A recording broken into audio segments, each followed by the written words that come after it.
আজি দেখুৱাবলৈ লৈছোঁ জলপানৰ বুফে।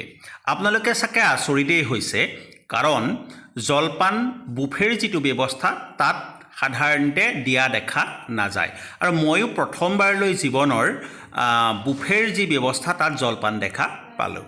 ঘটনাটো আছিল এনেকুৱা, আজি যোৰহাট জিলাত যিসকল নিৰ্বাচনী বিষয়া আছে তেখেতসকলৰ প্ৰশিক্ষণৰ ব্যৱস্থা কৰা হৈছিল আৰু যোৰহাট জিলা সদৰলৈ সেই অনুক্ৰমে আমি গৈছিলোঁ।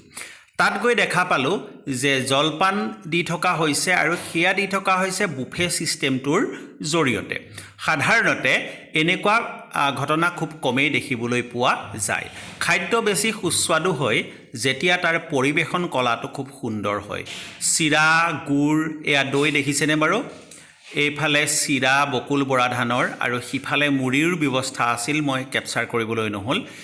আমাৰ ইমান ভাল লাগিল খাই। হয়, এয়া মুড়িৰ ব্যৱস্থা। সেয়া আমি খুব সুন্দৰকৈ আজি জলপান উপভোগ কৰিলোঁ আৰু লগতে যোৰহাট জিলা প্ৰশাসনক ধন্যবাদ জনাইছোঁ, যিহেতু তেখেতসকলে আমাৰ খাদ্য সংস্কৃতিক আগবঢ়াই নিয়াত আজি এটা সুন্দৰ